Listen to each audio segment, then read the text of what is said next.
won't have the problems that we had last time.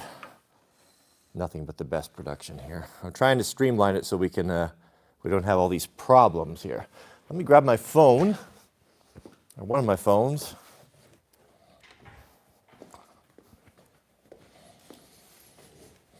Spent an hour in customer service with Apple yesterday. So this is my iPhone 14 Pro Max that I wiped out on. Broke the front screen and the rear screen. You see that? And so the next day I called 1-800-APPLE, whatever, and did all the half hour on the phone, you know, the whole deal. Okay, get the new phone and put the $1,700 deposit. So the deal is you send your old phone in, and then they have an express service where you pay a $99 deductible. They send the other one. So the other one came yesterday during the stream, and they sent the wrong one. They sent an iPhone 13 Pro Max in gold instead of a 14. So I was on the, so anyway, the joys of customer service. At least with Apple, you do have, for all the negative, you do talk to Americans for customer service instead of our Indian brethren. Cold today, goodness, man. Yesterday, it was in the 40s. Can you believe that? 40s. Mrs. W has been hauling stuff in and out of the greenhouse back and forth, worried about everything being frozen. So up here, one thing to consider, beloved, is when you do buy a piece of property, or if you're looking at getting a country property and raising your own food or a portion of it is part of the plan, make sure you know what zone you live in. Up here in the mountains, we have a really, really short growing season. So it's not a problem. It's not that you can't provide for your family or supplement. It's just that you have to be a little bit more diligent, and you have to have a hot house or a hoop house, or you have to start things inside. So one of the things that we're kind of, when we're designing our new home is really, well, when I get a rendering, I'll show it to you, is really quite simple. What we kind of started with was, you know, we were looking at homes, and we wanted something that takes advantage of the view, obviously, has an open floor plan because the family enjoys being together. I spend quite a bit of time, you know, it might be a little bit different than some people if you don't have a shop, but I spend a lot of time, half my life, out in the shop, if not more. Mrs. W's in the garden or in her house, so we you know, a good portion of the day we don't see each other. We cross paths and such when, you know, we're having lunch and such, but really we kind of keep to ourselves. So when I am in the house or when we are together, we like to be together, you know, because that's the time. So having an open floor plan where I'm going to be hanging out and where she's going to be hanging out in the kitchen, as such, you know, to have that sort of thing. So we were looking at different things, and you know, it's really it's really shocking how bad Western architecture is. When you look at it, and how unlivable, and how so much of it is designed just to maximize space or cost, probably cost, if that's really what it comes down, at the expense of livability. You know, we just don't take a lot of things into consideration. Like one thing in particular is, in a home, I can't, anywhere, work environment, home, I cannot abide overhead lighting. You know, like really harsh LED or really cold LED or God forbid, fluorescent, is hateful to me. It's absolutely hateful. You know, the shadows that it shows on everything. I like to have a warm light that is diffused, you know, bounced off of something, or just a really high quality light. So when designing a house, you know, that's important to me as well, because the light sets the mood, especially in the evening time. And in lighting, you can take the same space, and lighting can either be really harsh and uncomfortable, or it can be warm and inviting. You know, is there anything more warm and inviting than a wood fireplace or a fire? People are drawn to that. Or the sunset when it's setting in the evening, you know, in the golden hour right before it sets, you know, that the way it casts shadows from the side instead of overhead is just, it's magnificent. It's like you're seeing the world differently. The same thing you've seen 1,000 times, but you see it differently because of the way the shadows are casting.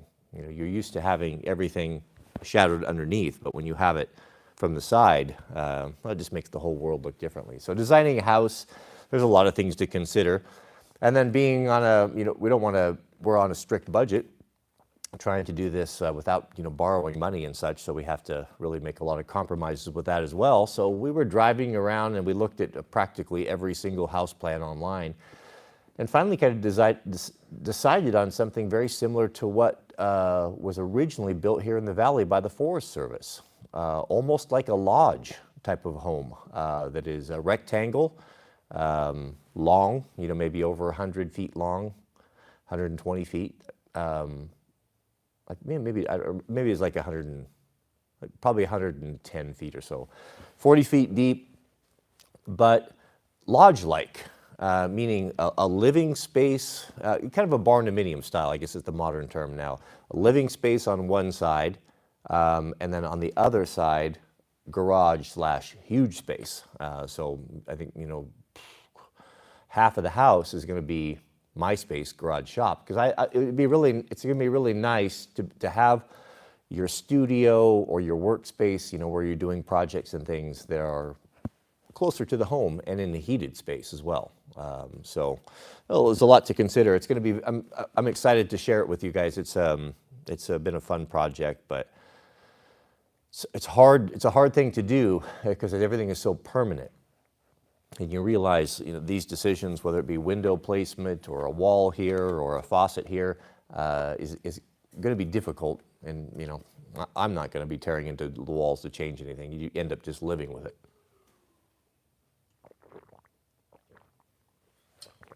So fortunately, we have a good builder who's helping us as well.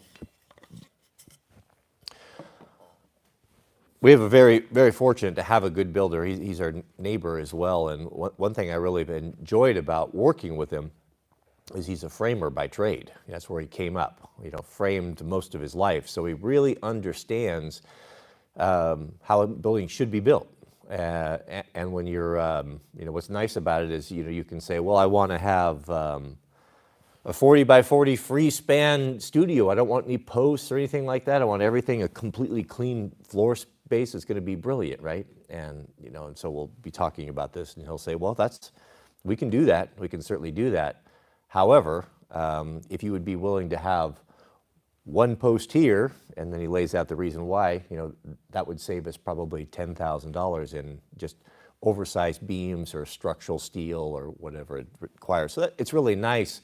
I've worked, being in the construction trades, I have worked with architects quite a bit, especially when I was doing retail. I was a construction superintendent for a big international company that built high-end retail stores. And I would go to a city and have blueprints and oversee the construction, and they were really quick turnaround. So we would go into a really fancy mall. Usually I worked in really nice high-end places, $1 million store type of things. Go into Chicago, for example, right in the nicest part of town where the big mall is, and you start with what they call a nilla shell, which is just empty, just an empty retail space. Sometimes you would go in and have to demo. It would be a store that had failed for some reason, or they just closed up their doors, and you'd have to have everything out of there and gone, demoed in like a week so you could get started, because we would guarantee construction opening dates. And that's a big deal when you are, let's say that you're Gap, right, and you want to build a store. You would hire us. I would build your store for you, probably about 5 or 6 weeks. So pretty fast, guarantee it. And that's important because on the retail side, this is, you're probably not interested in this, but I always find different things interesting, or how things are done and built, and that I'm not aware of. There's a lot of things going on behind the scenes that are pretty fascinating. So if you're Gap and I would give you a date, it will be done July 1st, what have you, a lot of things go in motion there. They have to have July 2nd, they have to have all of that inventory there with the crew, with the staff all trained up, the store manager, et cetera, et cetera, et cetera. So that was what I did. I don't know, what was the point? What were we talking about? I can't remember. Let me pull up our chat here. I'll jump in that. You guys probably have more interesting topics than I do here.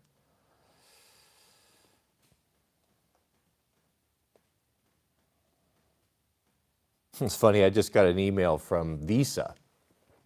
Visa contacted me, or Mrs. W, actually, she hands the emails now, and said, we want to use a clip of one of your videos in a national campaign we're having. Can you sign this release and let us have it?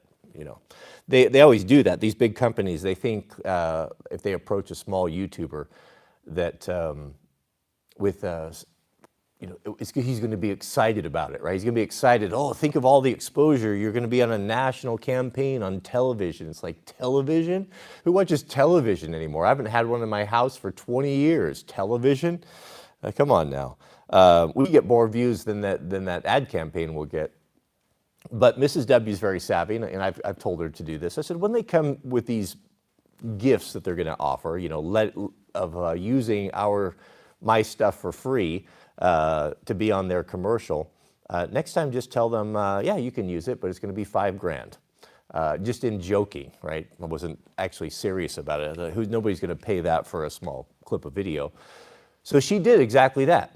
Like a week ago, they contacted her, hey, we want to use this deal, and she responded back, oh, thank you very much. Just FYI, you know, everything that we do is trademarked and copyrighted. If you'd like to use temporary permission to use this, et cetera, at $5,000. Well, they sent us a check. So they didn't think that was outlandish. I told her, goodness, maybe next time, just tell them 10. So I just got an email saying, with a link that here's the commercial that I'm in. So I have not seen it yet. You have not because you ask not, is what the good book says. There's so much truth in that. We don't have many blessings in our life because we don't ask for them. Oh, goodness, here we go. Okay, we have Super Chat. Michael Perry, shout out to you, Michael. Good to see you here. And double Loctite member, he has something to say. He says he's been a subscriber since you came to Texas for Mother Earth. Goodness, I have to say, we spoke at many of the Mother Earth news conferences all over the country, and our fondest memory, to be honest with you, was our visit to Texas. It was the first time, I think, that Mrs. W and I had been there. We were down in Austin, and the warmth of Texas, man, of how we were greeted, and the kindness and the gifts and just the well-wishings. It was an extraordinary time. That is, Texas, man. You know what? I'm gonna do it right now. Why put it off any longer? Because of the way Texas man treated me and my family when we were visiting down there, and how warm they were and opened their homes and their hearts, it was absolutely amazing. I am going to make a proclamation that Texas man is officially considered West Coast. You officially have West Coast status from here on out, Texas man. Now that can be revoked at any time if you by any ways displease me, but I don't see that happening. So congratulations and shout out to Texas man. And you can thank Michael Perry for that as well. He's the one that put the bug in my ear here and started the whole thing rolling and reminded me of the good Texas people. Mr. Perry, and West Coast brother, says, I'm looking for a bike, but I'm a bigger guy, 6'7", about 280. Love the look of the BMW R9T Scramblers. What are your thoughts on them? I think they're heavy. I think they're very, very heavy. Now you're gonna be barking up the wrong tree with me because I'm not a big road bike fan. I have nothing against it, and if you want to go ride it and do it, I think that's great. I used to be a road bike fan, but once I got on smaller motorcycles, lightweight motorcycles, and really got it down to its purest form, its true essence, it's hard to get back on a big lumbering machine. Not to mention, people are very aggressive now, much more so than they were in the past. I've noticed this even up in the mountains. People have tried to run us off the road, road raging and frustration and lack of patience. It's really noticeable. I can only imagine what's taking place in some of these pressure cookers, these Babylonian cities. I would imagine the same thing is taking place. So, not to be a safety Sally or anything, but I'm not really into the risk of it all. I'd rather I don't mind taking risks, and I take risks. We're up. The war band is up there on our motos being secret heroes. Almost every evening. So I know what taking risks means, but I can manage those risks by and large. There are things outside of your control, other drivers and such, or a log across the road over a shadowed rise, but those are few and far in between. Whereas the craziness that you have to deal with in the city and urban riding is a lot of that risk, the controlling the risk, managing the risk is taken out of your hands and put in, because there's just consider the number of female drivers in the city, and if you are a motorcycle guy, you know what I'm talking about. So, and the BMWs are cool, kind of cool. Actually, they're not really that. They're good, but they're not. They don't give me the fizz. They're not. They're very expensive. They're very heavy, and they just don't appeal to me whatsoever. Scramblers, yeah, the Scrambler is okay, but what you basically get is when you buy a Scrambler. I just rode a couple of Ducati Scramblers. I rode the Desert Sled, and I rode one that was kind of bobbed, I guess, and little extra horsepower, some engine work on it. Jack and I rode them. We switched them. We rode each one. It was a bike that we were considering, because we're asking the same question. We already have hardcore enduro off-road motorcycles that are plated, street legal, but they're less than ideal, especially mine being a two-stroke.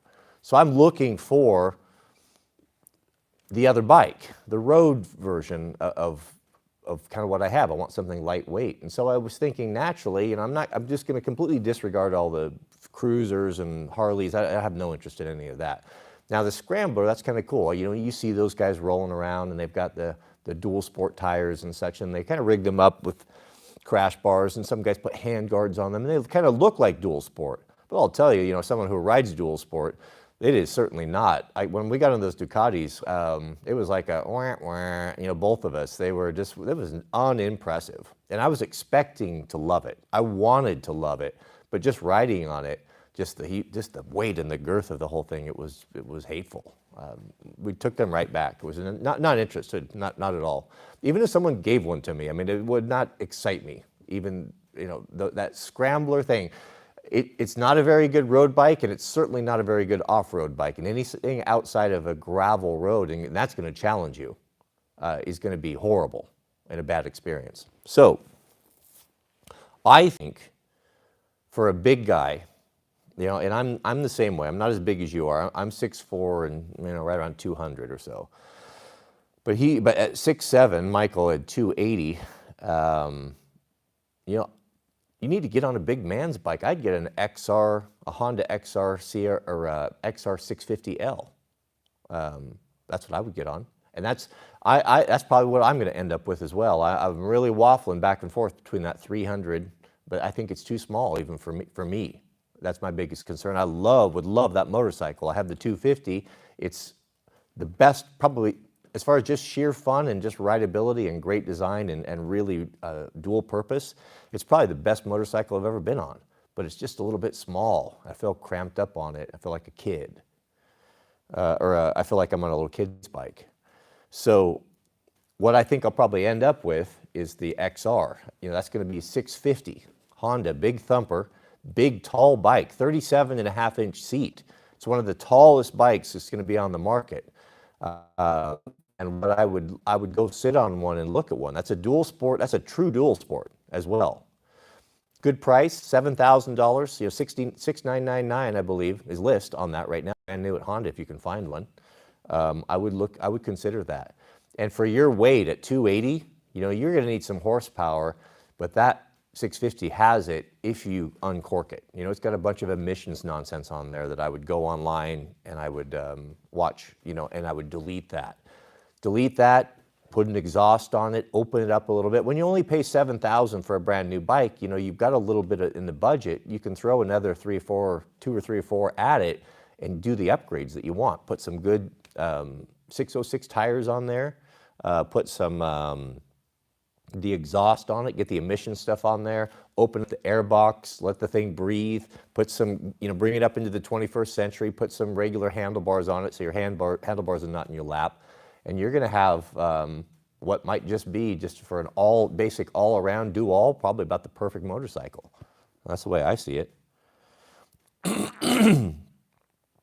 But if you want to buy a street bike, I can't help you. Thank you, brother. Appreciate that. Mr. Brandon Auga, $50 super chat. Shout out to you, brother. Thank you. I really appreciate it. That's very generous of you. And member. Brandon writes thus: can you speak to being the pastor of your household? Timothy 3, 4 through 5, we as men and fathers have an obligation, now more than ever, to lead as a shining example. Yeah, exactly. That's actually quite a good question.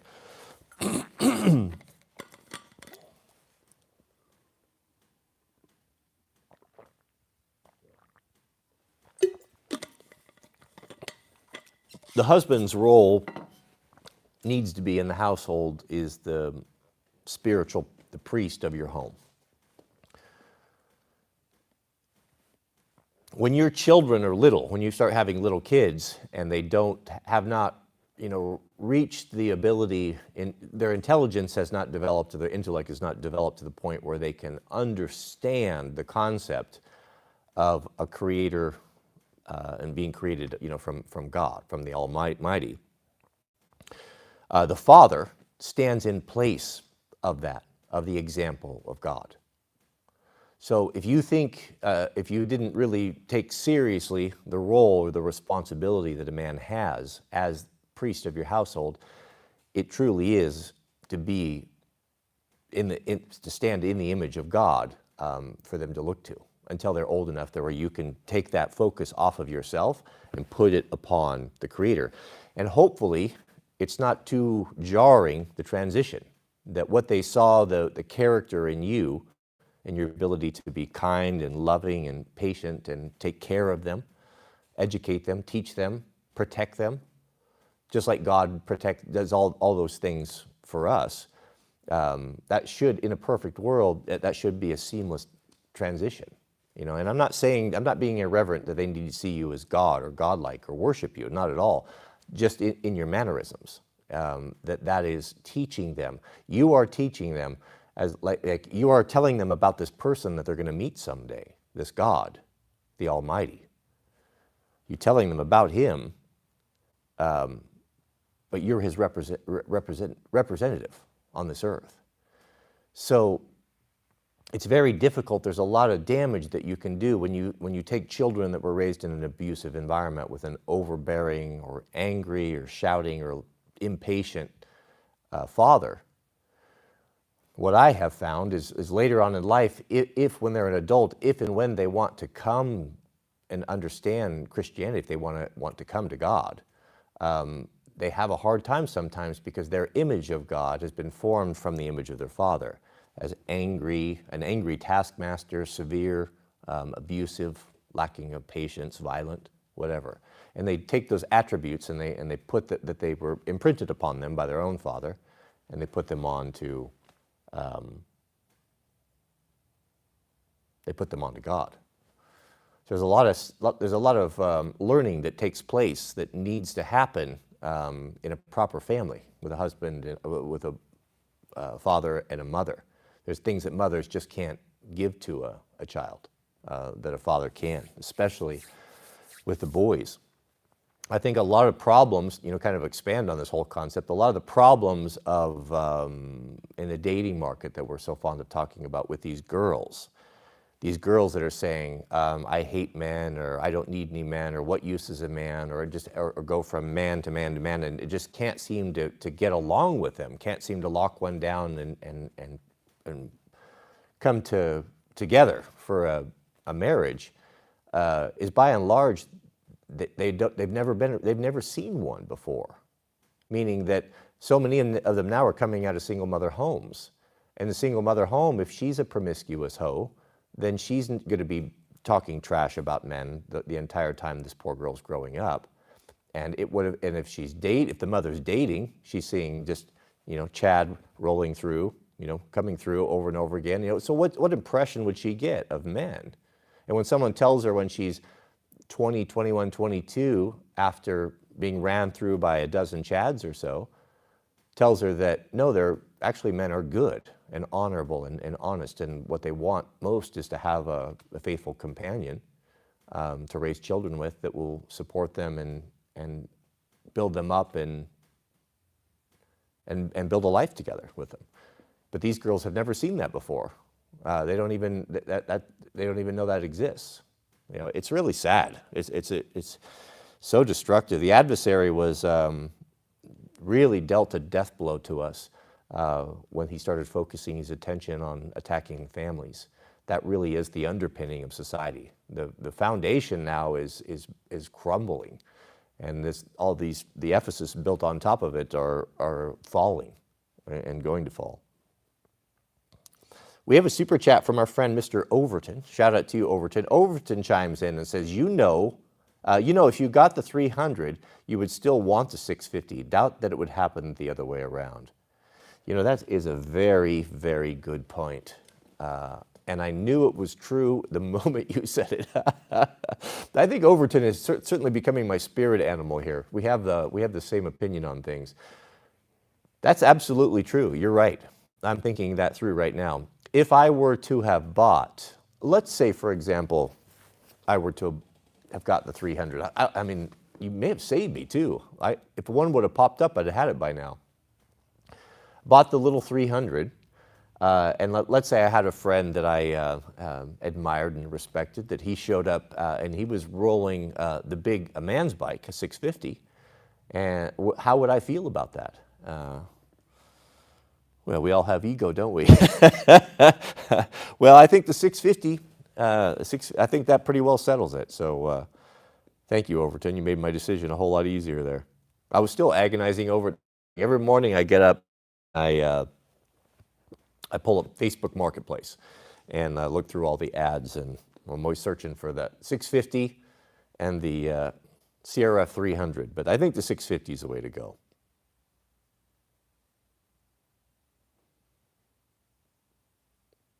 No, I don't. That's not true. No, Build the Bus says that bike is too heavy. So that bike's 350 pounds. That is pretty heavy, actually. But it's a big bike. That weight isn't always a negative. You know, it depends on what you're doing. Now, if you're trying to take this thing, the big red pig, right? If you're going to try to take that and to do tight single track and dual sport, man, I've ridden with guys that had those, and usually they were big guys, because that is the biggest of bikes. You know, if you want to go dirt bike and moto, and you're a big guy, you know, at 225 and up, then that's your go-to. You know, that or a big KTM 500. But even then, you have to resprig it, you know, quite a bit. 350 pounds, yeah, because what does my 300 weigh? My 300 weighs 218 pounds, 215. You know, pretty light, big difference. 150 pounds more, basically, than my 300 would weigh. But it's a different machine. You know, now you're rolling on fire roads. You're riding a lot faster, and that weight. That's why it's a Baja Champion. That weight is a benefit. You know, you come up over something, a roller, and you hit something. You know, rather than just being deflected and going into a tank slapper, that bike tends to have the brute force and the grunt to kind of just push through it. And I know that's true because I've been riding it. I've enjoyed that little 250, that CRF 250L.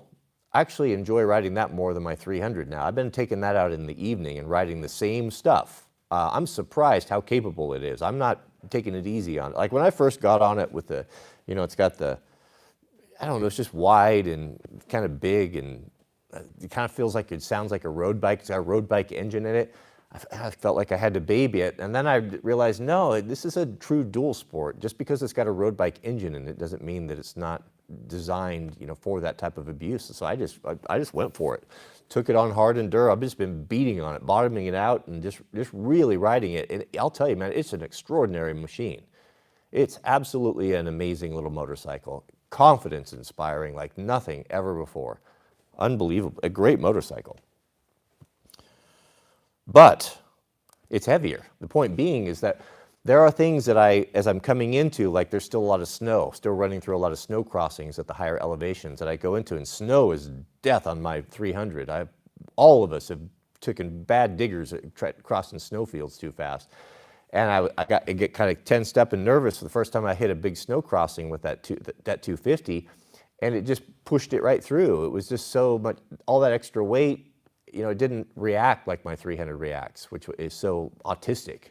This was more very planted. And then I got to the point where I just quit worrying about it and just blasted right through it and just as cool as a cucumber. So that weight in that situation, that 350 pounds of the logging roads and pushing through stuff is going to be actually a benefit. And I think it won't be too hard to get some of that weight out of there. It's got a 7-pound battery in it. 7 pounds is a lot of weight. I mean, 7 pounds, that's 7 gallons of milk, man. That's not, no, it's not. That's 1 gallon of milk. I am not smart.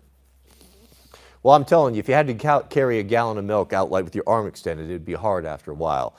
But you could get a lithium battery and you can pull that out and have a battery less than a pound. So there's 7 pounds gone right there. Take the heavy exhaust off and put a titanium exhaust on. There's a lot of different things where I think it wouldn't be too hard to get that thing to probably pull 30 pounds out of that bike, which is a lot. That's the lion's share of a plate. So where there's a will, there's a way. But I think that 300-pound weight is not heavy at all. I'm riding a 300-pound bike now in hard enduro, and it's super awesome, super awesome. Thank you, Brendan. Oh, sorry. Yeah. So, we go off on tangents here. To get back to Brendan's original question there about being the priest of your household, I don't know how we got into motorcycles again. You can tell what's on my mind. Yes. That is a very important role. That stand-in that is required of us to stand in the presence of God until we can point our children to Christ is important. And teaching them, especially the girls. I have a son and a daughter, and they're spread apart in age, and I'm raising a 5.5-year-old right now, but it's a whole different thing than raising Jack, and it's a delightful thing. I'm not saying one's better than others, but it's something really special and extraordinary, the relationship between a father and a daughter. The hard thing about it is, with Jack, being a boy and being a man, you know that sometimes you got to be hard on him. You can't coddle him and such, but man, she melts my heart to the point where I'm rubbish at disciplining her. It might come back to bite me, and I know she's so clever that she manipulates me, and I see what she's doing, but yet I still fall for it. So actually, Jack is all about the tough love with his sister, so he's actually taught me a thing or two. But yeah, that's a good question. Thank you, Brendan. Good point. Overton. Yeah, you made the decision for me. There's no question about that. We have a professional home wanter super chat. Shout out to you, brother. He said, just want to say thank you for your wisdom and insight. Thank you. I appreciate that. I sure do. Happy to be here. Mr. Mason, super chat. He's got a motorcycle question, bringing it back around to the topic I like to talk about. He says, how does the TE perform on the street? Well, it couldn't be worse, to be honest with you. It's the most inappropriate thing on the street that you could possibly have. Two-strokes don't do well on the street. But I love it so well. There's two things. I used to say, well, I just loved it. I read it on the street because I love it. I plated it when I bought it in 2017.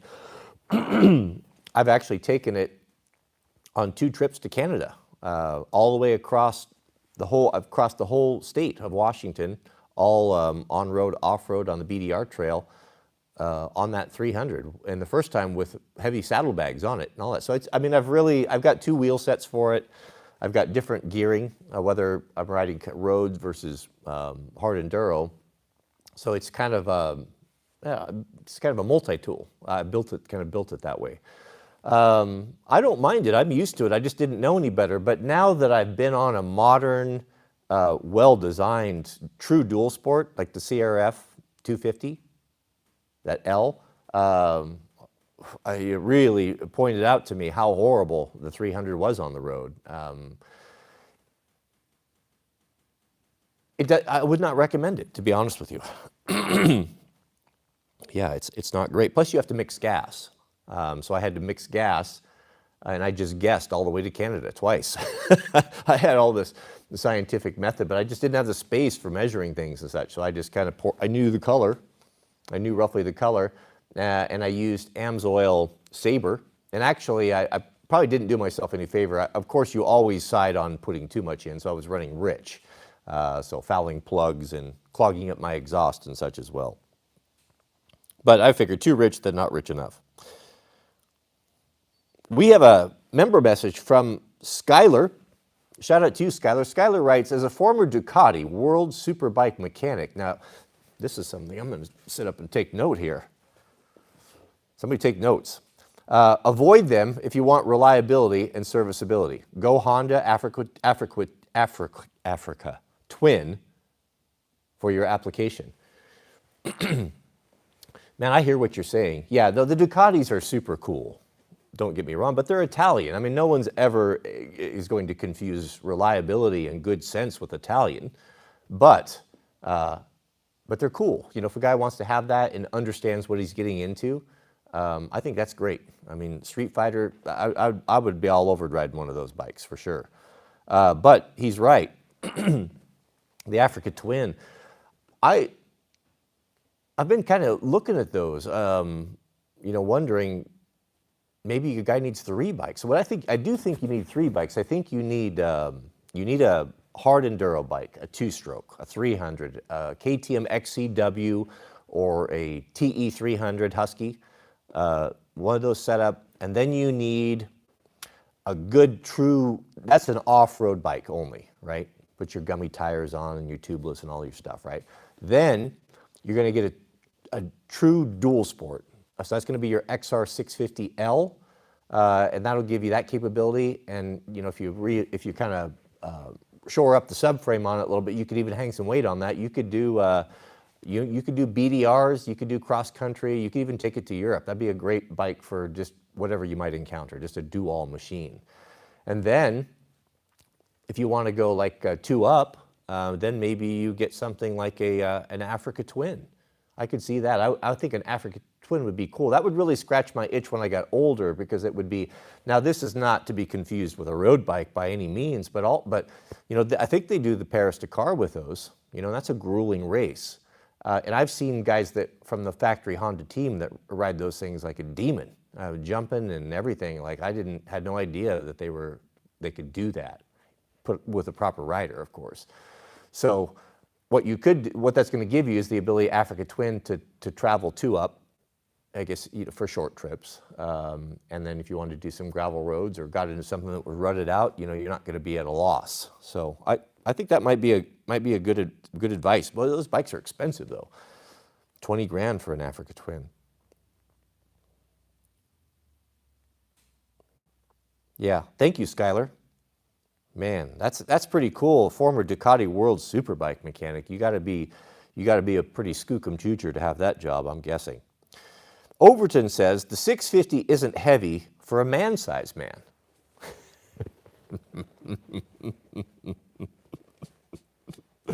You know, I love to whack the hive more than just about anyone, but there may be one that delights in it even more than I do. The 650 isn't heavy for a man's man. Right now, like you just gave me a shudder, like a shiver went down my spine at the mistake I almost made. Had I bought that 300 and you rolled up here in your 650 and made that comment to me, that would not have sat well with me. It would have been some emotional damage, and there would have been a 300 for sale. Thank you. You know, iron sharpens iron, so one man sharpens another. We need to keep each other honest. That's why men should not be in the company of women, because women lie. Like when a woman compliments you or compliments another woman especially, oh, honey, you look so great. They don't mean it. It's just noise. It's like a refrigerator running. It has no more meaning than that. Secretly, you know, she's behind the scenes, you know, she thinks something completely different, which of course she's not going to say. So the problem with being around women is that they'll blow your head up. You know, they'll give you the fake, there's just the running noise that comes out of their mouth of the compliments, and just saying things that are frivolous and not intentional. guys are intentional and direct. We speak that way to one another. And so they'll assume that she's telling him the truth, and he'll start thinking things, will just basically dilute his masculinity, and he'll start becoming very feminine. So having straight talk like Overton, right here, the 650 isn't heavy for a man-sized man. Well, if you were waffling and thinking, oh, I don't know, that 350 pounds, that's kind of heavy and all, well, he just cuts through all the BS right there and gets right to the point and calls you out, and you know what to do now.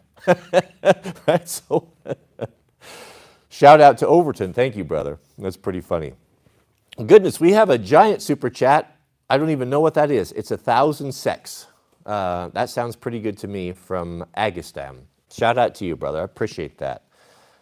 It looks very generous. It's bright red.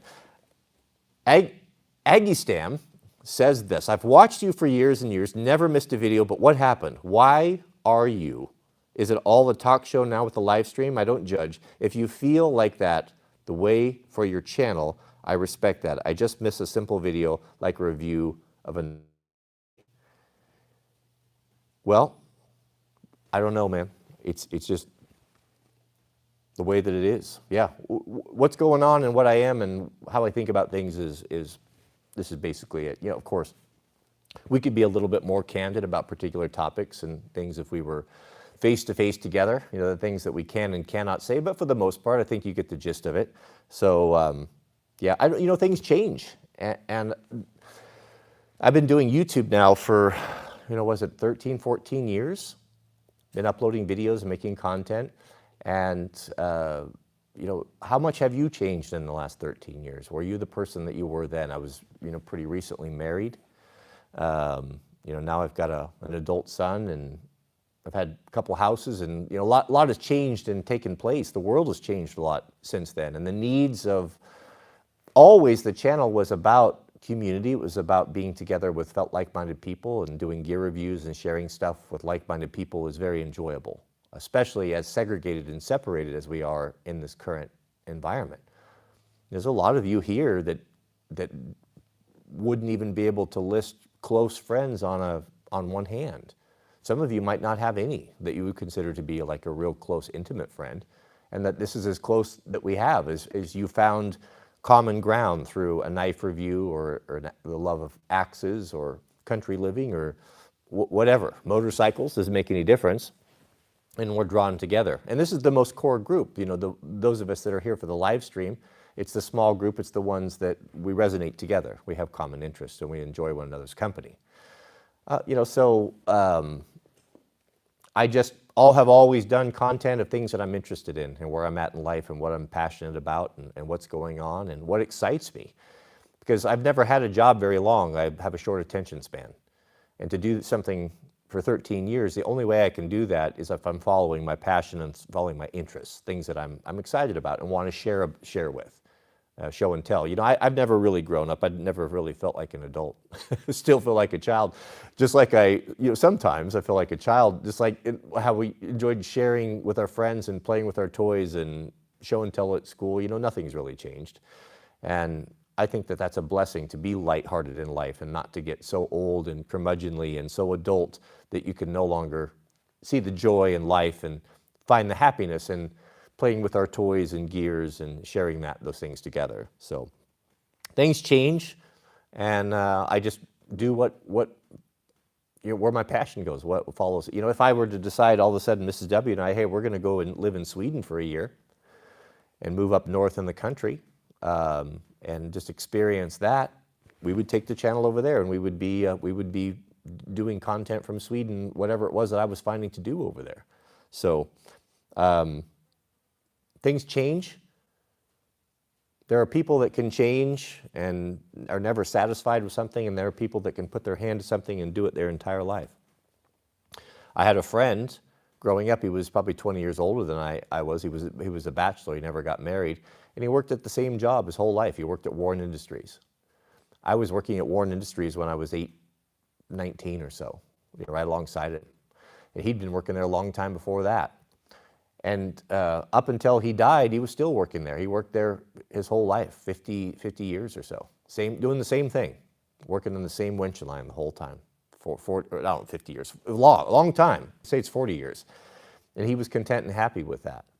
So someone that makes a comment like this, that may be cut from that cloth, that likes to one thing and they found what they like and that's what they do. Sometimes I envy someone like that. Life would be a whole lot simpler and you could really get good at something. You could hone in, if you chose piano, for example, and that was your passion, and you could spend a lifetime perfecting it. Of course, when you come out the other side, you're going to be a master, right? But, so when you have that personality type and you find something that, someone like myself, where you have that common ground that you enjoyed it, knife reviews or gear reviews or timber framing, whatever it was, when they go away from that, it's like, well, wait a minute, I was not ready to go away from that. That's my thing, that's what I do, and now you don't do that anymore, and I'm frustrated. So, it's just different personality types. And for me to do this for so long, 14, 15 years, the only way I could continue to get it up and look at my face in the camera and continue to edit and upload this content is I've got to be doing what it is that I'm enjoying, whatever that is. Yeah, and also, as a side note, Augie, there's a need now. I think there's a real spiritual need for spiritual clarification and who is God and what is the Christianity, for in some small way, a lame attempt here, but to try to help people with this as well. And when you feel that time is short and when God gives you a mandate and puts it upon your heart, I want you to talk about these things. I want you not to be ashamed of your faith or ashamed of me. Answer questions, whatever that may be. Then you're compelled to do it. You have to do it. It would be, to not do it would be like trying to hold my breath indefinitely. The urge is just too strong. But I hope that explains it. But I appreciate the super chat, brother. Mr. Evan Roach says, can I nominate Overton for a dual stream guest? Yeah, well, Overton is welcome anytime he wants to do that. If you guys can talk him into it, we will do that. So actually, I spoke with, is it the Sweet Loaf? I spoke with John last night, and we have set the live stream up for Monday. So after the weekend, next Monday, 12:30 normal time, John and I will be doing a dual stream. It was really fun talking to him. I'd probably talked to him for 15 minutes before, and I never had spoke with him. And I was, before I called him, Overton had kind of given me some talking points that he was kind of trying to put us together, some talking points of things that we might find some common ground and talk about.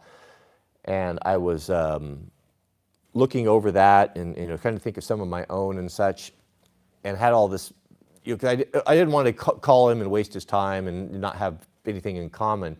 The moment we started talking with each other, we had so much in common, and we just enjoyed each other. I can speak from my side. We just enjoyed the conversation so much that it just, we had everything in common. And I told him, I said, I had this script, and I don't think we have to worry about not having anything to talk about during the live stream if it's any example of what just, tapping in this phone call. So I don't know what we're going to talk about. I don't know if it really matters, but really insightful, solid guy, really smart too, really smart and very thoughtful. I just liked his take on a lot of different things. So I would make sure you're here for that. I think it's going to be a great stream. So again, the invitation goes out there. If you guys know someone that would be a benefit to the group, that would be interesting to do a dual stream with, reach out to them. And I don't care, big or small, whatever.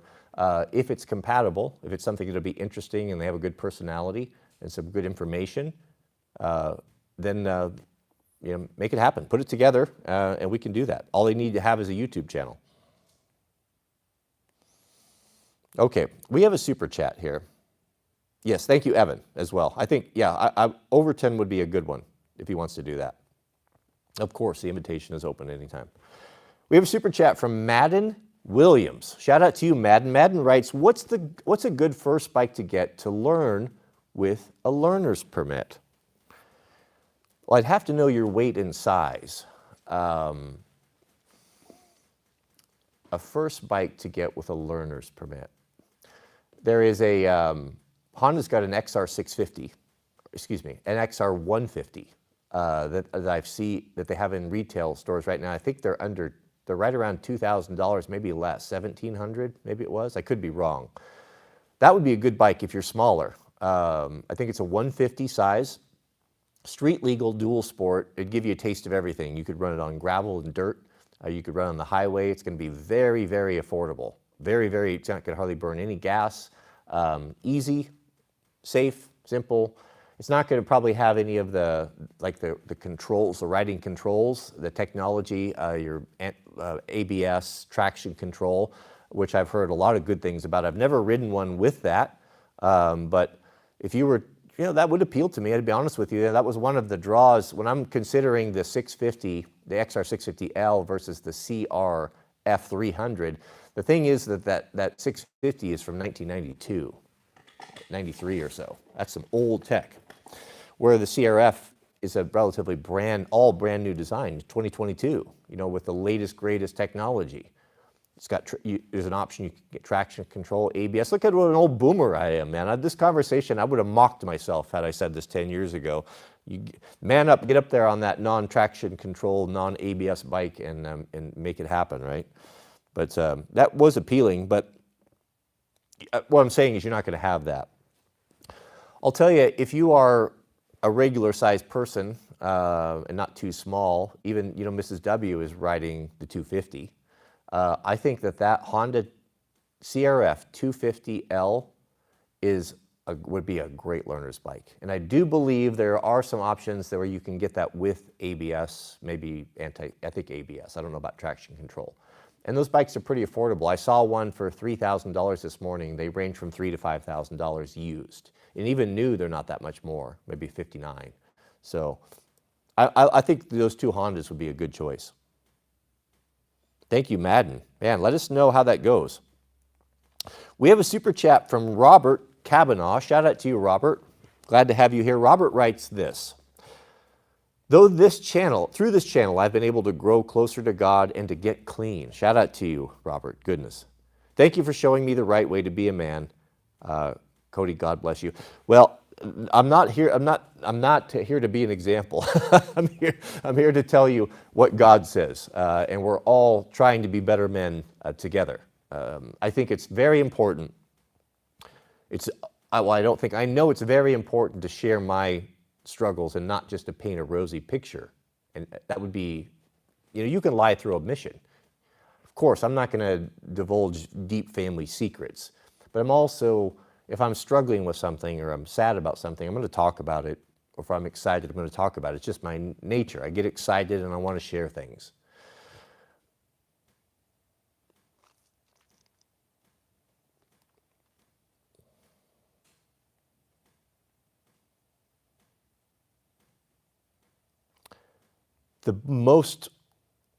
I think one of the greatest proofs that the 66 books are authentic, that they are inspired by the Word of God, that they are different than other historical record is one thing, and that the true story about the patriarchs, about our fathers, was told. The sin of Samson lying with a prostitute. David's sin of lying with Bathsheba, committing adultery with his best friend's wife, and then having his best friend murdered to try to cover up the pregnancy. Here we have King David, a man after God's own heart, as we're told in the good book. And yet, this thing that he did, this mistake, is laid out there for all eternity, and will be for all eternity. How would you like it for the most embarrassing thing you've ever done, the thing you regret most in life, to be published in the pages of the Bible for everyone to know, to be a commonly understood thing? We know that David's going to be in the kingdom, and we know that everyone else in the kingdom will know what David had done with Bathsheba and what he did to Uriah.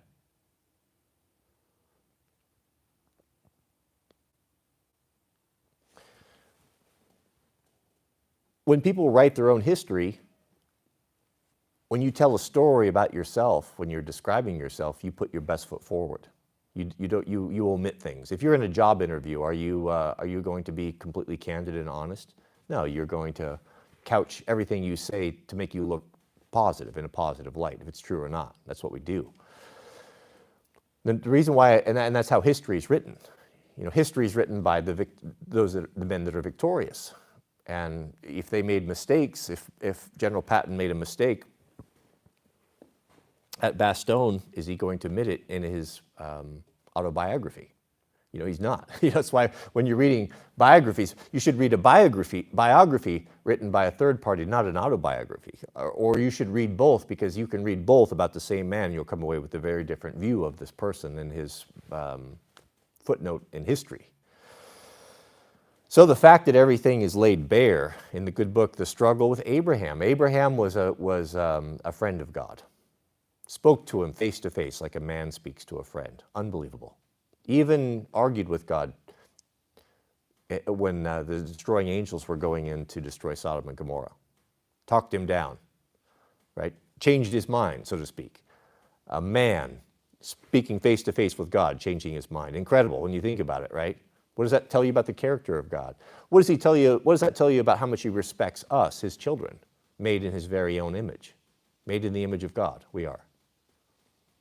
One of the greatest attacks on our faith has been attacking that very bit of information right there, that we're not just another created thing like an animal, like a monkey or a lizard or a bee. No, we're not told that. These things were all created by God, but we were created differently in that we are created in his image. We're his children. And we have an inheritance. Children have an inheritance. Hired people don't have an inheritance. Right? You can have employees. You can own a big business and you can have lots of employees, but there's only one, your son. He's the one that will inherit what you promised. Even though these other people work to support you, they're not the son. It's different. It's different, our connection. It's different, the role that God has made us. He made in his very own image. We may be the only ones. I think it's quite clear, if we study our Old Testament, we'll see that we're not the only world that God has created. But it appears that we may be the only world that's fallen, and we've been quarantined so we don't infect the rest of it. But so important are we, beloved, so important are we in the end time, that God, when he makes everything right, and when the adversary and the false prophet and those who did not accept the salvation through Jesus Christ are cast into the pit and utterly destroyed, do you know what the first thing that he does after that? To the saints, those of us that persevered and made it? He sets up a brand new government, a new kingdom. And where does he set it up? He sets it up right here. Right here on this, right here. Of all the universe, everything that he's created, right here. It's the center of his power. It's the center of his authority. It's the center of his kingdom. It's the capital. And who rules in the capital of the universe? Us. And we're even told that we will judge the angels. We will judge the fallen angels. The ones that give us the demons, the devils, the ones that the confederates of Satan, the ones that hound us all the time, we will judge them. Now they have a lot of power over us, with tempting of people and demonic possessions and all those things that happen to people. How the spirit world interacts with us. We have to deal with all of that. And we're at a disadvantage, especially when people don't believe it exists. How many mental illnesses are nothing more than demonic possession? That the world will never know. So important are we that we will be put in a position to judge these angels even. So if you're being told in school and in college that you're not special, you're not made in the image of God, you're nothing more than an amoeba that crawled out of the primordial ooze and a drop in the ocean, and once you're gone, there's nothing in the afterlife, and you're just chemicals and energy and electrons, that does a lot of harm. It gives you a hopelessness. And then when they tell you that you're on a spinning rock traveling through space and the vastness of space, and that there's no real purpose and everything's chaotic and there's no intelligent design behind anything, you can see why people get discouraged. Why would you fight and why would you struggle when things get hard? But when you realize the truth, that God loves you and has made you in his very own image, so that you're the apple of his eye, and that he loved you so much that he gave his own son He gave his own son to come and to pay the penalty for your sin. You know, I mean, you start to see the world very differently. And then instead of being hopeless, you start to become hopeful. And you look forward, you realize that, oh, the reason why everything sucks so bad here, the reason why I struggle so, is because we were never intended to live here. We're in enemy-occupied country. And we need to get back home. And that bridge home is through Christ. And the wonderful thing about it, it's always going to suck to live here. When you were made to live in perfection, to live in the perfect environment, in Eden, and then you are now in this world of sin that God has never intended us to live into, and of course there's going to be discontent. Of course you're not going to be happy. But we have to persevere. But the thing is that when you give your heart to God and you accept this truth, your life becomes easier here. You still will have the same struggles, maybe more, but you'll go through with hope. And hope is everything. If a man doesn't have hope, he's got nothing. Hope is what keeps people alive on rafts that are lost at sea. When that hope is removed or gone, then they die quickly after.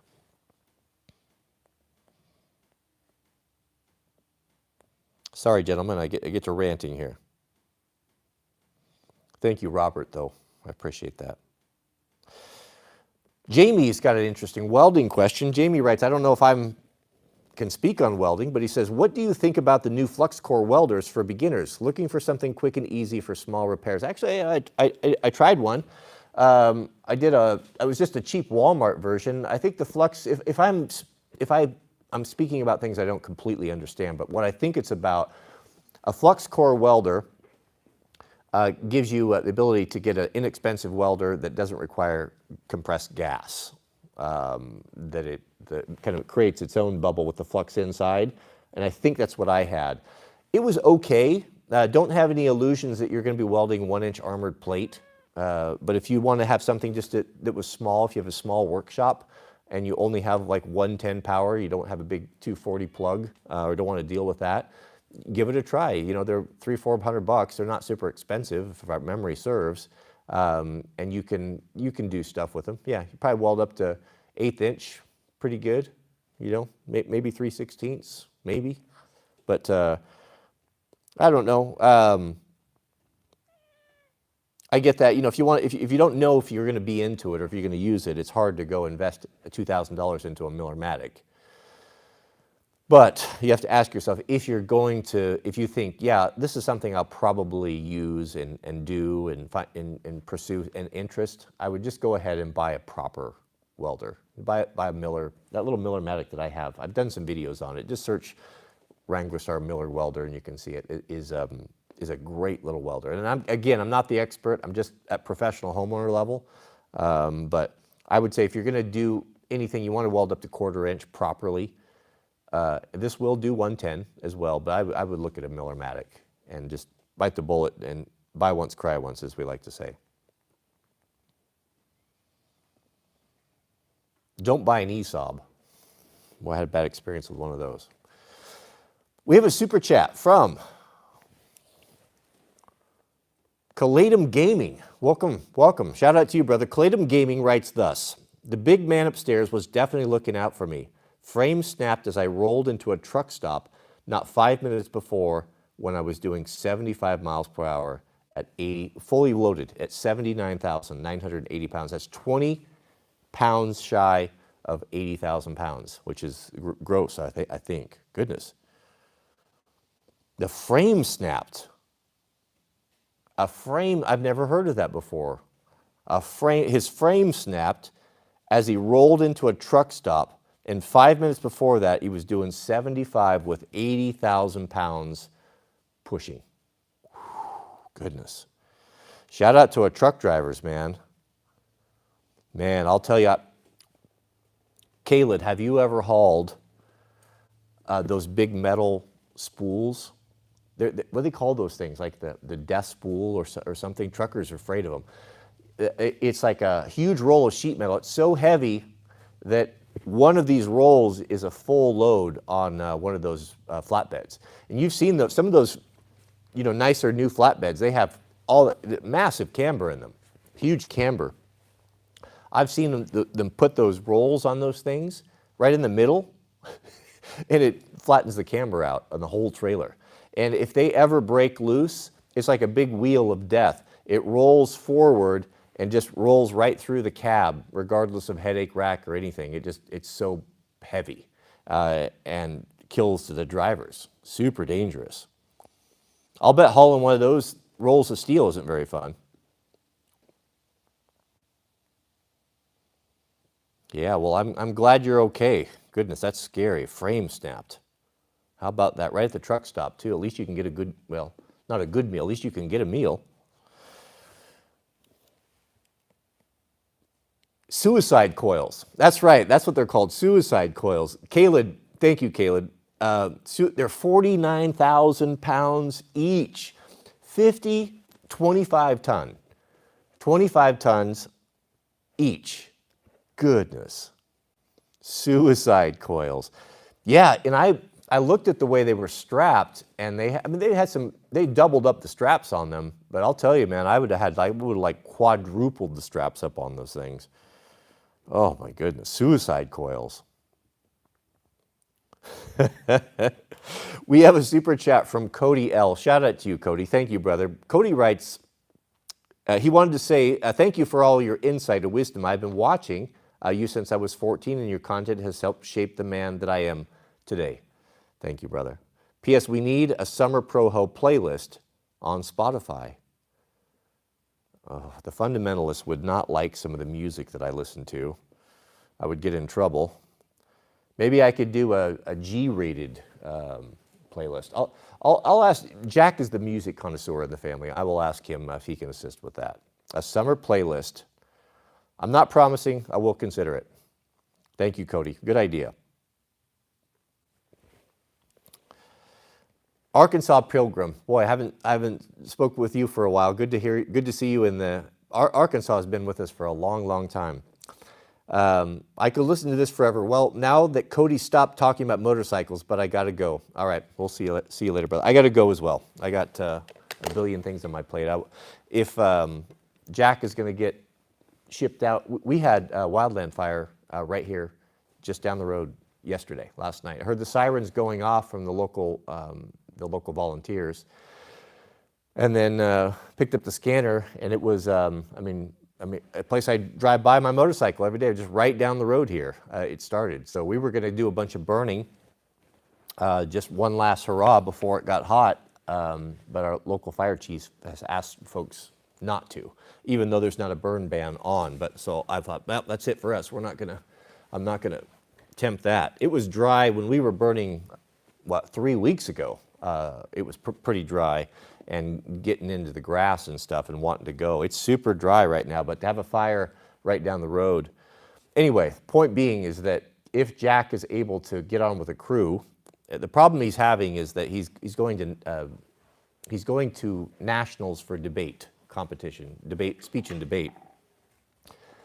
And he's been working for that for 2 years. And that's something that we just can't miss. So that kind of falls right in the beginning of some of the training that they have to go through. So whether or not they're going to allow him to miss that training and make it up another way or do something else we don't know yet. But just in case, I want to make sure I have I want to send him with good stuff and everything kind of figured out. So I want to have all that stuff together and get a pack put together, or at least have it ready for him if he needs it. He might end up with a place where they give him everything, and if that's the case, then it won't matter. But I need to do my stuff anyway. If we're having fires, like if we have a fire, our neighbor just had a wildland fire that had to have multiple agencies respond to.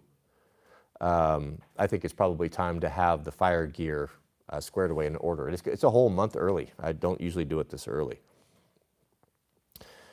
Kayla Gaming brings some light on it. 10 chain binders, 10 chains, 10 binders, 100K pounds of securement each coil. So almost double 100. So I've never heard these terms before, but I guess you'd have to know them. I mean, you guys have to securement. You guys would have to know these things. There would have to be standards. 10 chains and 10 binders. Goodness. And is that maybe not enough? Why do you see so many pictures of those suicide coils rolled into the cab? Is it improper It's probably improper securement. Thank you, brother. Interesting. I always like to hear about, you know, kind of the inside or behind the scenes of other guys, what they do for work and trades. Those little trade secrets and inside things are always super fun. Goodness, we have a super chat from Mr. Jeremy Judd. Shout out to you, Jeremy. Thank you, brother. He says, currently looking at a 94 F-150, two-wheel drive, mint condition for $9.5K. Goodness, I had one of those. It's shocking how much these used cars are bringing. I didn't know that a 94 would bring 9.5 thousand. Good grief. When I was buying cars, when I was doing Jeep parts, you know, I didn't just do Jeeps. I bought cars for friends and for myself, Mrs. W, you know, and fix them up. Buy new late model cars that were crashed. You can get them a lot cheaper that way. Jeremy says, does this strike as you a good deal? Do you have any recommendations for trucks in the $10,000 range? 94. That's good body style. I had a 91, I think. That seems, for a two-wheel drive, in mint condition, that seems really high for a truck that's not very desirable. Being two-wheel drive, 94 is not super desirable. 150, the lightweight one, that seems really, really high to me. But if it's original owner and it's been sitting in a garage covered and it's got 50, 60,000 miles on it, well, that's a whole different story. So I would guess I would need to know more. You know, I'll tell you what I would do. If I was looking for a truck for under 10 grand, and I could be completely way off here, maybe they're not available for that anymore, but I would imagine that they would be. If I wanted something that was cheaper, excellent quality, good utility, and cool, you have to have cool too. Proho wants things to be sharp and cool as well. We're definitely not nerds around here. For 10 grand, that's asking a lot, right? But what comes to mind is I would get a Toyota T100, the original Tundra. That was a well-built truck with a cult following. They're super cool, and they're probably about 10 grand. But man, that's 94, 10 grand. I don't know, man. That seems high to me. That seems a little bit sus. But I don't know your area as well. You know, there's regional differences with cars. Some cars bring more money in different regions than others. Even equipment. You know, I bought equipment out in the country. It's always cheaper. It's more reasonable prices. People seem to think things are worth more in urban areas. I guess they are. Something's worth what someone's willing to pay for it. The Wild Eye, 1776, 1776. Thank you, brother. Appreciate that. And we have a super chat from Weebler IE. Shout out to you, Weebler. Weebler writes, I've bought two 7.3 liter F-250 two-wheel drive trucks this year for less than 8K each with 150K miles, 170K miles. Keep looking for that, man. Well, yeah, that's the 7.3. A 7.3 Ford, if it hasn't been monkeyed with, if it's been left original or done properly, with 150 or 170,000 miles on it, is just broken in. That's a great engine. I had one of those. That's a great engine. I mean, next to the Cummins. I mean, it's not super sexy and overly powerful. The one I had didn't even have a turbo on it, but it was a good one. Yeah. I would much rather have, well, that's a diesel. If I was a working guy and I needed the payload and I needed the diesel, I would do that. But that's a big stinky polluter, those things, those 7.3s. Power smoke. Big rattling, clattering, noisy diesel. I take the same view of diesels as Jeremy Clarkson, I think. We have a super chat from Silas Belcher. Shout out to you, Silas. And Silas says, should be getting my Tundra back today with ARB front bumper. Would you ever revisit testing on the Badlands winch. Been seeing good things. I don't know. I only tested that because they sent it out unsolicited.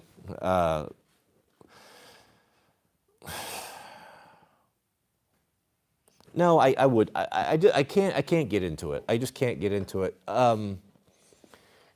Now, would I rather have a Badlands winch than no winch at all? And I think I think was it that the guy? There's a YouTuber. Doesn't he use one? The guy. What's the guy that does the recovery? He drives that yellow Jeep, or used to. I can't remember his name.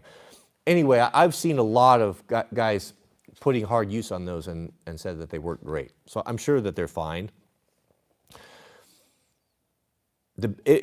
Yeah, I'm sure it's fine. But the thing with that for me is that I don't have to buy a Harbor Freight winch, and so I'm not going to. That's simply what it comes down to. Because I use when I need that winch, I'm in trouble. Something has went wrong. Yes, I'd use them for retrievals. That's usually not, I'm not so concerned about that. If it was just an old beater truck that I was running up and down to the snow park to pull people out that got stuck, that come out for the weekend, not a big deal, right?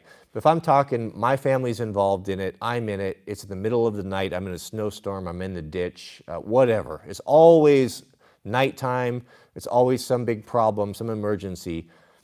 The last thing I want to deal with is with any Harbor Freight nonsense. I just cannot deal with it. Any cut corners, quality control things. I'm just not interested in it. To me, a winch is like a CCW. The thing is going to be a tool that's going to be so intimately attached to me that it's touching me at almost all the time for year after year after year. Do you think I'm going to put some thought into that? You think it's going to be the best it can be, something that I have to live with in and out, that I might have to rely upon to defend me and my daughter, my son, my wife? There's just no room for compromise there, no room for compromise. I look at the winch the same way. And I'm going to buy, when it comes to something like that, I'm going to buy the best I can afford. And if that best is Harbor Freight, I'm going to get that. I would rather have that than none, with that being said. But I can buy the one that I want, and I bought the biggest, baddest one I can get. I bought that 16.5 Ti, and I used every bit of it too. I needed it. If I would have had that 12,000 pounder on the front of my truck when I had a problem last winter, where I got my truck and the snow bike trailer stuck up to the axles, I drug that thing. I had to make like 8 sets to drag that truck and trailer through that snow and ice that would never have happened with that winch. So that right there, that's kind of my philosophy on it, and I wouldn't be back revisiting that. I don't see what the point would be. But good choice on the ARB. The ARB bumper is the best looking one out there, and I think probably the best built. It's going to be the nicest. There's a lot of smaller companies that make some pretty good stuff, but the panel gaps and the design isn't there. The ARB looks like it belongs on a Toyota. I put the ARB on Mrs. W's TRD for 4Runner. What is it? TRD off-road. It looks super good, and she hit a deer with it. I put it on because she hit a deer. She hit a second deer. It glanced off the side, and there was no damage. The first time, $5,000 damage. So it's a good investment to do it. Had the fog light, the original factory fog lights put in it, so it all works exactly the same with the original factory switches, all that stuff. Now, would I put a Harbor Freight winch in that application? Yeah, I would. Much smaller, lighter. That winch is still 12,000 pounds, allegedly, straight line pole, and that's way oversized. That's actually too big, probably a little bit, maybe too big, just for the weight of it. But here's something that, if you're pro-ho, you're not going to neglect this. You just hung a big old heavy bumper on the front of it that's several hundred pounds heavier than the original bodywork. You're going to throw a winch on there. That's going to be another 100 pounds, and that's if you get synthetic. And if you don't have synthetic, if you're using wire rope, that's another 50, 60 pounds. Fog lights, accessories, etc. Now you've just hung 500 pounds out on a lever on the nose of that vehicle. How do you think it's going to behave off-road and in a crash and whatever? It's not going to be predictable. Who knows how it's going to behave, but it's not going to be improved. So do yourself a favor and compensate for that weight and respring it. Respring it. Go look up, go to Old Man, if you like ARB, go to Old Man Emu. Old Man Emu is the go-to for Toyota lift kits and suspension stuff. It's well thought out, it's well done. It's not cheap garbage that just jacks everything up. And go and look up, find out what guys are recommended for spring rates on that. It's fine to hang all that weight on the front. It's not a problem. You just have to compensate for it, and you have to increase that. So you can do that with coilovers. There's many ways you can do it. I just did it with, I just leveled the front of Mrs. W's with the springs and everything to compensate for that front end bumper. I didn't like the way that it felt, and it made a big difference. So make sure you do it right. Don't do it like a kid would do it. Do it properly, and get that suspension sorted out on the front. Shout out to Silas, though. That's a good choice. Mr. Hoosier Bear, 2391. Shout out to you, brother. Thank you. Good to see a bear over here. Writes, hey, Cody, are you familiar with Jesse Lee Peterson? I'm a fan of his. Yeah, I like Jesse Lee Peterson. He's an African-American gentleman that is based as base could be.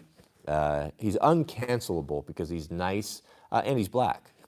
So I like Jesse Lee. Yeah, he's a good dude. He comes off as kind of simple. Like I would see him with clips of him, short videos and such, and he kind of comes off as kind of simple-minded and kind of down home type of older guy. But I think he's smarter than he lets on. He's a great interviewer. Yeah, I really like Jesse Lee. He's a good dude.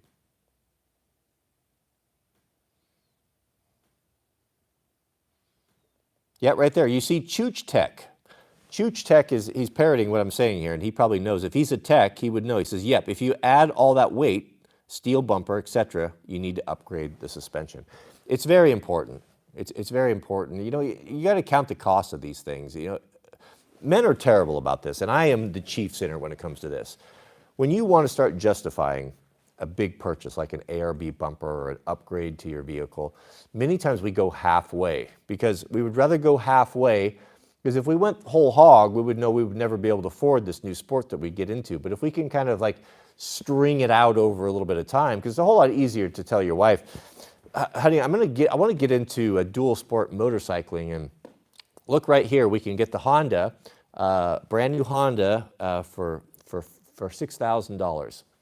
We can afford that. Oh yeah, that doesn't sound too bad, right? So what you're omitting, and you're lying by your omission, or what we omit, is the helmet, the body armor, the knee braces, the seedy Italian boots, the backpack, all of the tools and the safety equipment and the tow rope and the bladder bag and the $300 communication, etc., and the GPS, etc., etc., and the upgrades, the seat, the exhaust, the tires. Pretty soon your $7,000 dual sport is looking more like a $25,000 sport. But that's what we do.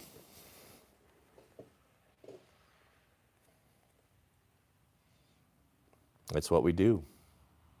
But yeah, upgrade that suspension. Level it. I don't know about your Tacoma, but to level Mrs. W's 4Runner TRD, we had to raise that thing on the front. We didn't even touch the back. I think 2.5 inches. That's a lot. They come down low, like my granddad used to say. My granddad never had his entire life. He was the only man I ever knew with no vices. And he was honest as the day is long, and he never talked bad about. He was measured with his words. He was the best man I ever knew. He never said anything. Rarely said anything bad about anyone. Almost never. I can think of the occasion like one time, twice maybe. but there was one vehicle. See who can guess it. Let's see if there are any smart Proho in here. He was a Ford man, so I'm going to tell you it's not a Ford. I will give you a hint. But there was one vehicle that he detested above all vehicles, and this was a reasonably late model vehicle. This would have been something that was invented and produced in his later years, before he passed on. What vehicle do you think that would be? I'll give you one more hint. It was a Mopar.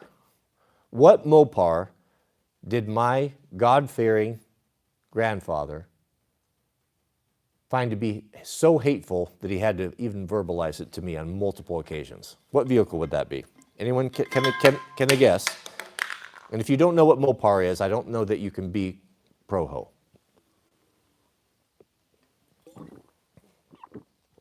Oh, he got it. Overton nailed it. He got it. Immediately. The PT Cruiser. He detested it. I remember the first time he saw one, he looked at that and he was just, how would I describe it? What look would you see? Like if the look of a United States Marine, the incredulous look on a United States Marine's face to see a dirty, filthy commie tramping on his beloved Old Glory flag. If you can picture that incredulous face, that's what my granddad had when he saw the PT Cruiser. He said, you know how it looks. It's low in the front. There's that ugly nose that goes down the road like this. He said it looked like a bird dog on the scent, on the scent of something, with its butt in the air and its nose down on the ground. He hated the PT Cruiser. And shout out to Overton, unbelievable. But some cars are like that, and that 4Runner had a little bit of that going on. And I think what it is, it could have to do with crash standards. They probably have to get the headlights and the bumpers down to meet the U.S. regulation, the standard, and they got to jack them all up like that to do that, I would guess. So it's only natural if you own one of these, a Tacoma, actually any of them. My Ford was the same way. I put coilovers, King coilovers on my Super Duty, my 350, and that was also a 2.5-inch raise just to make it level. Actually, I did it 3 inches because I went beyond a little bit so it looks cool like a trophy truck. You know how they sit up high in the front? Completely impractical. People hate the headlights. That's a problem. But level it, yeah. If you have a Tacoma, Toyota, level it up, and that'll put it where it should be. It'll improve the stance, give you a little bit more poise, a little bit more suspension up front. It just makes everything better. It's the way that they should come. That little 4Runner is nice, but the engine in it is horrible. It's horrible. Maybe it's because I'm used to. I'm used to the big Godzilla. I got the 7.3 Godzilla in my my Super Duty, and that thing gets after it, man. I mean, you get on it and it goes. You're moving. It makes good noise. But that 4Runner, whenever I get in that, I get in. It feels like a go-kart, and seats sitting on the floor, and then I step on the accelerator, and it's like waiting. It's like it finally, it gets up to practically the rev limiter before it even moves. They put the good engine in the Tacomas, and then they put the dregs in the 4Runner. PT Cruiser, man. That's a bad vehicle. Looks like a bird dog on a trail. Yeah, you'll never see the PT Cruiser again the same. Next time you see a PT Cruiser, you're going to think of Granddad and his bird dog on the trail. We have a super chat from John Browning's Ghost. Goodness, a great American, Mr. Browning. Right up there, I would consider to be one of the greatest artists and geniuses of America's ever produced, and as well as Eugene Stoner. Truly brilliant man. If you don't think so, go develop a combat effective weapon system that weighs less than 7 pounds that is still in service for 40 years, 50 years?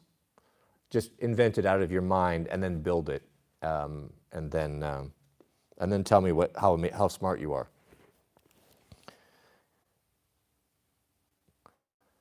John's ghost is here to tell us something from the past. Proho Nation, out in the yard, getting sunburnt, drilling holes in galvanized water, a water trough with a unibit for raised garden beds, paver patio to install drywall, new windows to install. Do you ever feel overwhelmed? Oh, yeah. All the time, all the time. But the refuge is, gentlemen, is you have to have some bit of order in your life that you can retreat to. Maybe even kind of compartmentalize yourself. That's the only way that I can deal with it. With the vast amount of things that I have going on, it was either do this or go insane, was to compartmentalize. So have something in your life that is completely squared away. It can be a motorcycle where everything is done properly. There's nothing undone on it. It may not be as all of the things that you want to do. You may have upgrades in the future, but with what you have it perfect. The oil changed, clean, polished, the nicest of whatever it is that of all your friends. Have that. So you can have some small semblance of order and excellence in your life. Then you can do the same thing with your closet, your clothing. Just managing that, having a place that the first part of your day when you wake up, your room is clean, neat, orderly. Your closet is clean, neat, orderly. Things are hung, folded, pressed, washed, organized the way you like them so that you have peace. Make a drawer, have your pocket knives, everything there. The things that you enjoy in life that you want to have them there and organized in a nice way so that you can use them and enjoy them. That order, starting the day with that order in your life, makes a big difference. At least you have that. At least you have that. At least you have one thing that is not half-assed. There's some benefit to that. Then spread that out into your life, and then move that into your workbench, and then your shop, and get to the point where you're looking at things. When you're picking things up in your life, you're looking at them and you're simplifying them, so that at least you have that. So what you'll find is that your jobs, your tasks, you have all the stuff that you need to do. When you walk into your shop or your toolbox, everything is so well organized and you know where it's at, where you don't have any frustration. You need to drill a hole with the step bit, you can go out there and you can grab it. You need to deburr that thing so kids don't cut their hands on it. You know where your grinder is, or your file, or some sandpaper. Everything like that, makes a big difference. And then it just kind of starts to grow. And while you're going through your life, look at things, make hard decisions. Don't just drop them on tables or put them in a box somewhere. Like when you have something in your hand, be deliberate and deal with it. Is this something I need for the family? If yes, then let's either make or find a place for it where it lives, and that's where it lives always. I'm done moving things around, trying to put them in boxes or shove them in a corner to be forgotten about. That's where the chaos comes from. Be excellent in those things, in the way you organize your shop, your closet, your living space, your bedroom, and it all kind of trickles down. Discipline equals freedom. If you have the discipline to spend that time and to put your tools away, run your house, your shop orderly in a particular way, you have freedom. It frees up a lot more time. Your projects go quicker, easier, less frustration, less aggravation. Discipline equals freedom. If you're disciplined, Jocko, I have to credit that. He's the one that said that, and that's some good advice that I've gotten from him. That's something that I say often in my mind that helps me through. But if you're disciplined to organize your stuff and keep your things in order, then when you need something, you need that file or a piece of sandpaper, there's nothing worse than knowing you have it but you can't find it, so you have to go to the store and buy it again. So if you were disciplined to be organized and had a little sanding station where you kept all that thing, or an abrasive cabinet where you kept all those things, you walk to it, you grab it, you do the work, well, now you have the freedom, you have more time, and time is freedom. Shout out to John Browning's ghost, though. And shout out to you for out there raising your own food or getting ready to. It's the time to do that. We have a member chat from WRC who writes, have you seen the Milwaukee M18 14-inch bar top handle chainsaw? No, I have not. Should we look at it together? We'll look at it together here, and then we'll shut it down. M18 top handle chainsaw. Let's look. I'll give you my initial impression here. An old boomer here. My slow texting. Looking down my bifocal glasses. Goodness, this is shameful. M18 is a top handle. Love top handle saws. True one-handed saws. Well, that might be the replacement for that little Husky arbor saw that I have. Oh, I didn't say chainsaw. Oh, goodness. The struggle. We're in struggle stream.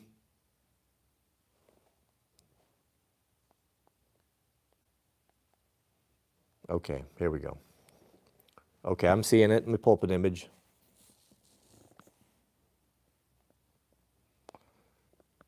Oh, I like the look of that. First I was looking at the long one, like, oh, that'll never do. But the top handle, here, I'll pull it up here. Of course, I get a PNG with the satanic Freemason checkerboard in the background. The adversary he's in the stream. Must be new. I don't see a whole lot of them out there, just that one PNG. Why would that be a PNG? Okay, let's take a look here. Man, it looks awesome. Oh, except the cookies. Could we ever get past that? Every side. So this is it. That's enjoy the cracked screen there. Top bar, top handle saw means it's on the top instead of the back. So it's a lot more compact. These are popular with arborists and tree climbers. I have one. That's the one that I put on the Husky, the chainsaw. You can do it with one hand. So arborists that are up climbing and such, they're really nice for that. So they're a lot more compact. So that's going to be the saw for the dirt bike right there. I wonder what the weight is. I'll have to look up the weight, what the difference is between the Husky gas-powered Pro Arbor Saw and the M18 Fuel. 18, what's the bar length on this? Did you say 14 inch? 14 inch is perfect. Standard East Coast bar length. That's actually a long bar for East Coast, man. That would be a little bit bigger than he would probably definitely non-Proho would not be able to handle an 18 inch or 14 inch bar, but maybe Proho. Yeah, so there you go. There's a climber right there. It's showing a arborist climbing, topping with that little electric topping saw. Low noise, no pole start, no emission, no mixed gas and oil, no engine maintenance. Well, that's pretty enticing, isn't it? Not hard to sell. What's the cost of this guy? Well, they're definitely showing a lot of arborist type of dudes on there. So are they marketing this to the pro? I guess the price point will tell us here shortly. How much is an M18 arborist must buy? Well, the reviews are good.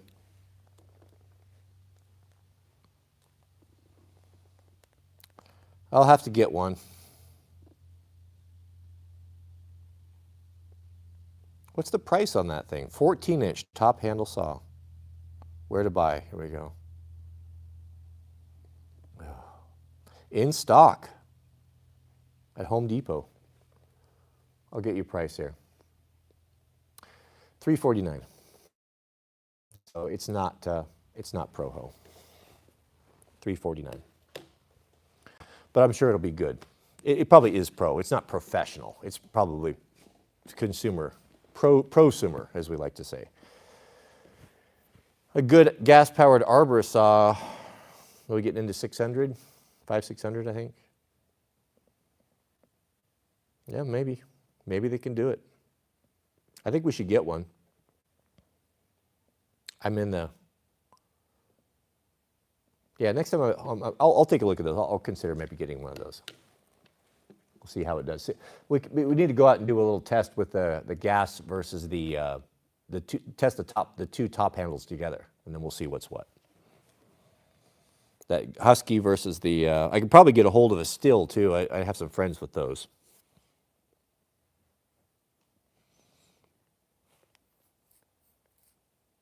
8.2 pounds. Keith, really quickly, if you could do this fast, somebody, who could be the first one to do this gets a brownie point.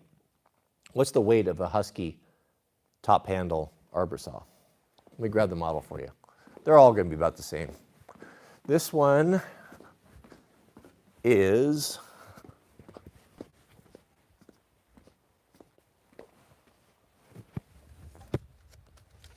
I don't see a T540XB. T540XP. Can you look up the weight of what the T540XP weight and cost is? I could be completely wrong on that price point. So we're at $350 for the M18. We'll see what the comparables are here. I want to know the weight, and I'd like to know the price. Plus the battery. Okay, so that was tool, the 350's tool only. Well, that makes more sense. That's getting into, probably a well-made tool. It's not a cheap tool, for sure. 8.6 pounds, 8.6 pounds, and that's with you'd want the big battery. So the battery's going to cost you 100. So you're 500 with a big battery and charger. You're 500 for that tool. So you're right in there with the, that Husky. The Husky is 8.6, the Milwaukee 10.8. But what does the Husky weigh? 8.6 pounds? That's what Carl says. So they're about the same. About the same. Michael uses the 540XP every day with a 300, battery. I went down to the Stihl dealership a couple weeks ago, I guess it was. I bought a new string trimmer. And I was looking at the electric saws down there, and they do look really, really nice. Before I bought the M18, I would want to look and see what Stihl is offering. Although, Stihl Milwaukee has they got the system down so well, like the batteries are so good, and everything feels super skookum and nice. Every time I see like a third party or someone doing a proprietary battery that's not like a DeWalt or a Milwaukee or a Makita, they feel so good and solid, their stuff always feels a little bit, their electrical stuff always feels a little bit janky. But I didn't get that feeling from the Stihl, but I didn't see the battery. You could buy the saw, but they didn't have the batteries in stock at the dealership. They were really frustrated. They said they couldn't get them, or they're having a hard time getting the batteries. What makes me laugh out loud? Charlie Murray. Watching people eat hot peppers makes me laugh. I think that's pretty funny. I get skadeglädje, as my Swedish wife likes to say, to watch people eat horrible things like surströmming or century eggs, that sort of thing. I think that's pretty fun. Well, S. Cooper says the Stihl batteries are good. Yeah, I would, but you know what I'm talking about when you have someone that wants to do their own battery. What they do is they maybe manufacturer that wants to get into electrical, and they may manufacture the tool or the piece of equipment or a good portion of it, kind of control that. But one thing that they don't do is they don't do batteries. Like what small company's producing lithium batteries, right? So you have to go outsource that with someone else. And it kind of seems to me with that stuff that it seems like the battery quality or just the fit and finish, the feel of it is always somewhat not quite up to snuff. Always has that Harbor Freight feel to it. Yeah. I think S. Cooper, he says he knows you know what I mean with that stuff. Same thing with any type of a AC adapter. You know, if you've gotten a piece of equipment or a vacuum or just something that just, when you were looking into it, you're like, yeah, this is good, this feels good. And then you get to the power adapter, it's all janky with the cheapest, thinnest wire possible. You know that it's going to stress crack in less than a year. It always happens.